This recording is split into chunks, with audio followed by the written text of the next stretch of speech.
I made the decision that I wanted to join Special Forces when I was 14 years old. I grew up in a little bitty logging town in Arkansas, and one of my best friends in this little town, his older brother, came home on leave. He happened to be a Green Beret captain, had on his Class A's and his beret, and as soon as I saw the guy, I said, that's what I want to be. And that never changed for me through college, through my first 4 or 5 years in the Army. So as soon as I was eligible, when I made first lieutenant, I went to selection and tried out and made it first time around. Stayed with Special Forces all the way through the rest of my career. I was able to stay in a group for about a decade and really work in that group throughout and just travel all over Central and South America.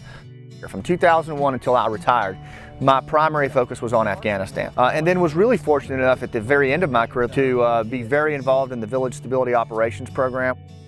I loved every day of it. You know, how do you top that? That was my biggest dilemma at the end of that career was, now what? I was in a place when I was on active duty financially, it wasn't a good place. Not quite living paycheck to paycheck, but even having been in the Army, 15 years or so, times were really tight.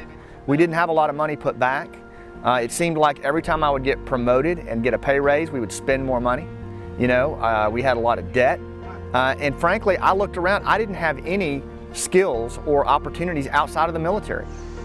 That's when I really started a separate line of work. And my brother, as my partner, also a veteran, we started real estate. We had no money, we had no financial intelligence, we had no training, but we decided that we were going to find a way to develop passive income so that when I retired and when he was out of his job, we would be able to pursue our passions and do what we wanted to do. I started out taking a loan on my little Nissan truck to buy one mobile home. That's the business we decided to get into, was affordable housing. This little double wide home right here